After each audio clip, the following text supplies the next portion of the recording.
All right, guys. So following validating everything, we have no errors. What we're going to want to do is exit out of the super combo. The first thing that I'm going to do is I'm going to look at all my questionnaires. Now, these are questionnaires that I need to fill out with the client. All right, so we're going to make it nice and easy. We're going to start from the top. All right, anything with the word questionnaire, I'm going to click on. So alcohol use. Now, even though he answered no to alcohol use on page 2, guys, remember, if they answer yes to any of these 3, they have to fill out the other 2 for questionnaires. So that will make it nice and easy for you, and this is exactly what you're going to do. You're going to ask him you're going to ask him the questions, but he's going to probably answer no to most of them. Have you ever been charged with a DUI? No. If yes, how many? Driver's license number? All right, if you click yes, it has it saved right there for you. Dates of arrest. Now, he was arrested, and that was in 2000 and let's say it was 2009. All right, January 2009. Do you currently drink? Yes. It's not a bad thing if he drinks, guys.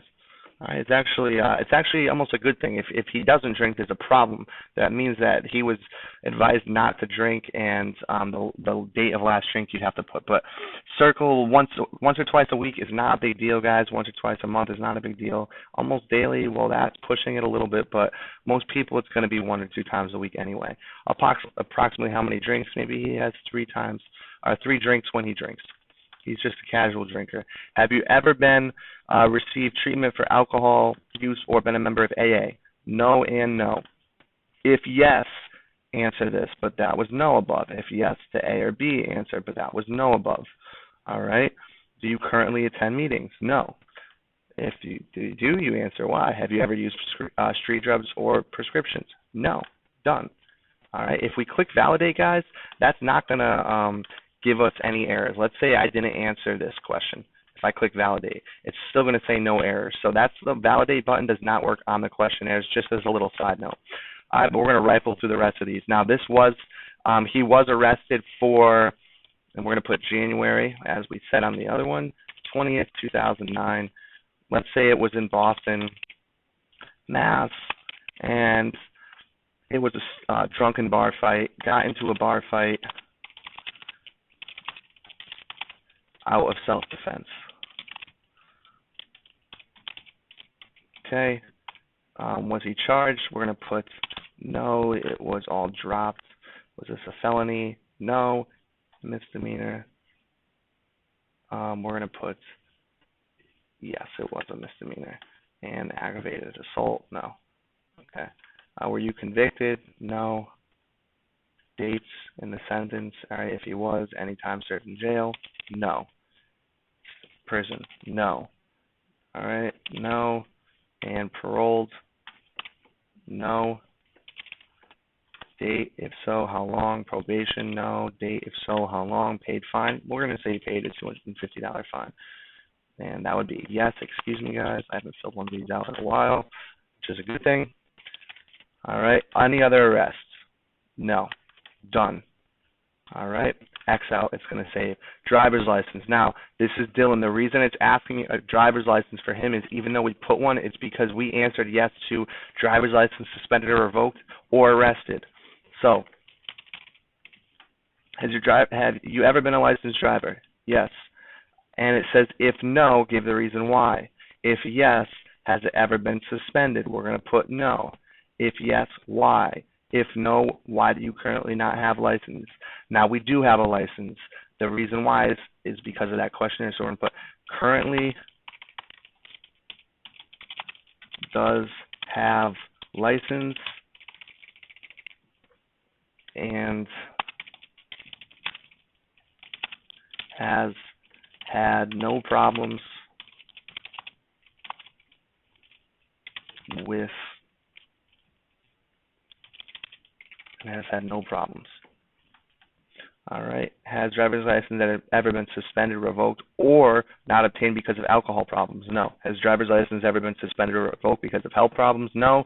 If license was suspended for any other reasons, please give detail. We don't need to. Perfect. Next one. Driver's license for Allison. Now, she doesn't use her a driver's license. She doesn't have a car. So there's no license. There's no name. Have you ever been a licensed driver? No. Maybe just because she doesn't use a car. She uses public transportation, which is common in the city. The easiest answer is uses public transportation. Then that is it. If yes, answer. If yes, answer. But everything's no, so we're done. Drug questionnaire. This is going to pertain to Dylan as a group of 3. Have you ever used drugs? No. All right. If marijuana is used in the last 2 years? No. Have you ever injected drugs? No. Treated for drug abuse? No. Alcohol abuse? No. Done. All right. Skip this because it's not a questionnaire. High blood pressure questionnaire for Dylan. Date of diagnosis, February 23rd, 2005. Do you take medications? Yes, this should always be yes, guys. If they do not take medications, that is a bad thing, unless it's recommended by the doctor not to. That's a different story. Lisinopril. I don't know how to spell it, guys, so bear with me, but we're going to just guess. Dosage, whatever. We're going to say 10 milligram. Frequency, once a day. And we're going to read that right off the prescription bottle. Name and current address of doctor. Now, if it's the same doctor that we put on the page 2, you can put CPCP, C primary care physician. If it's a different doctor with specific blood readings, you have to put that doctor. Date of last visit. Now, remember, it's got to be within a year, guys, is a good sign. If they haven't seen somebody for blood pressure readings with over a year, then that's a bad thing. But it's most likely going to be when they were at their last physical, which was, we're going to say, I believe it was June. If it's not, it doesn't really matter. This is just for example purposes. Reading, if their reading was anything but normal, you do have to put the number, but we're going to say it was normal because that's what he told us. Is it under control? Yes, it should be. Have you ever been hospitalized? No. Additional remarks. This is a brief beginning, middle, and end summary of the situation. So Dylan takes medication as prescribed, goes for yearly checkups, or you can even put regular checkups. And I'm talking this out with the client. Blood pressure under control.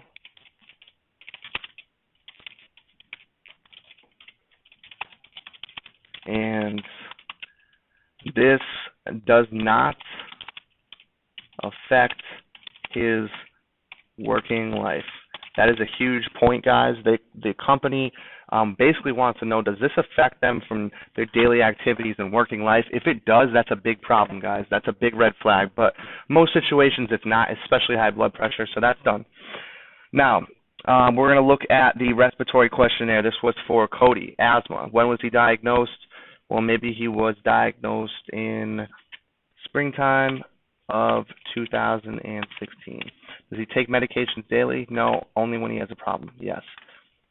Common one is Flovent.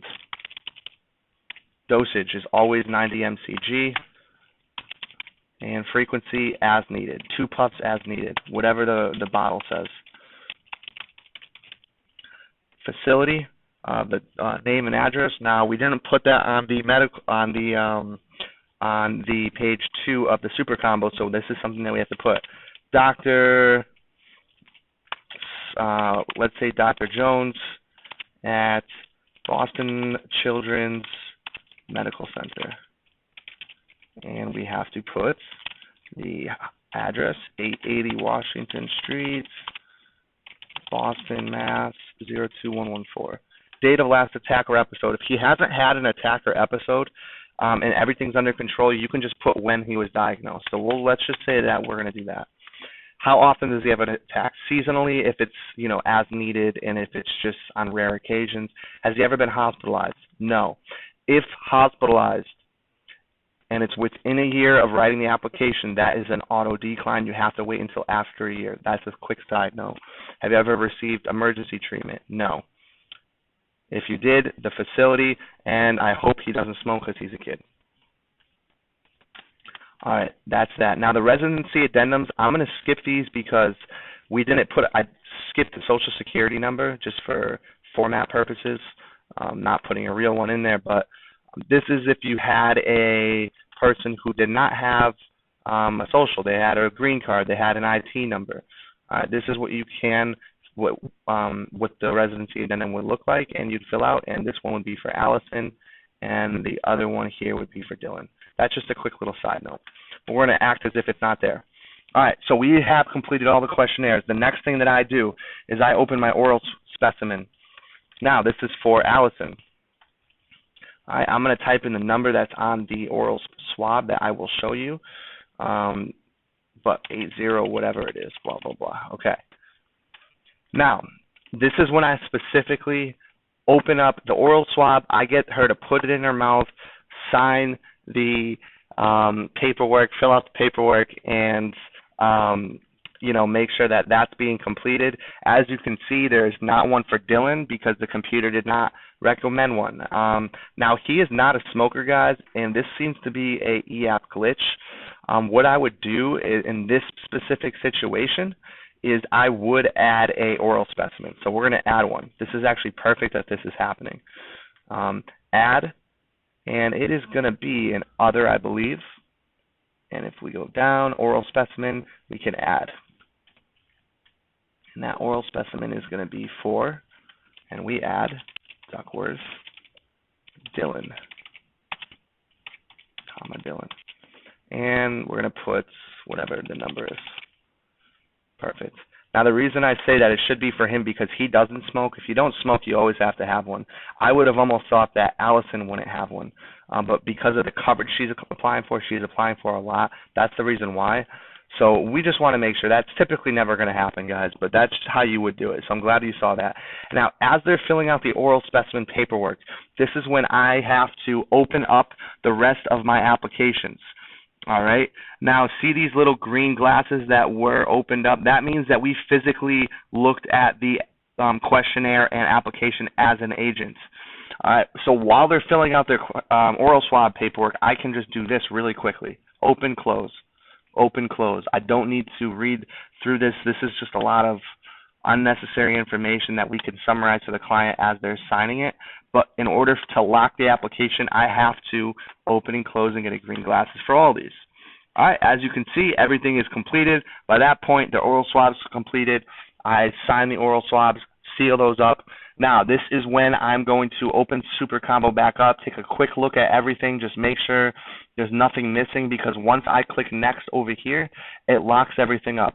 This is when I do recommend you solidify your sale, and this never happens to me, but every once in a while this does happen at the office, Joe and Mary, where people call to cancel, et cetera, et cetera, et cetera. That's where we're just going to get a final answer on those that number and make sure that that is definitely okay to come out. Now, because a few things, we solidify there. That's our final solidification tactic. However, the first one would be after the medical questions. Okay, looks like you can qualify. Now, Dylan, when you die, who do you want the money to go to?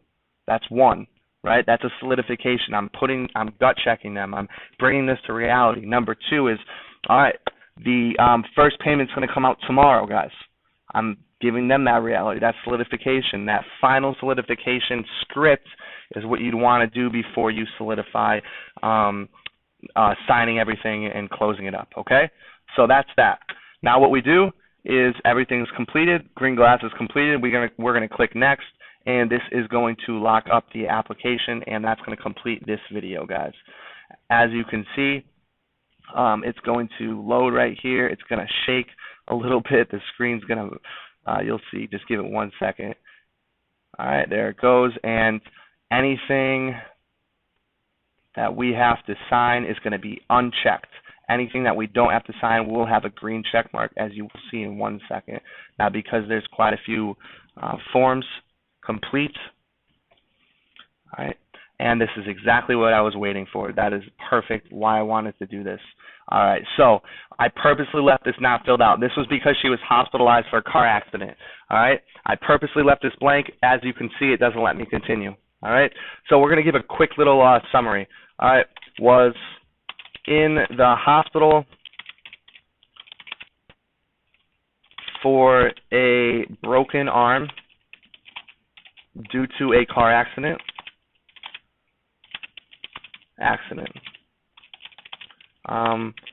Was hospitalized overnight and released next morning. Prescribed standard dosage of Percocet. I don't know how to spell it, guys. Whatever it is, Percocet for pain.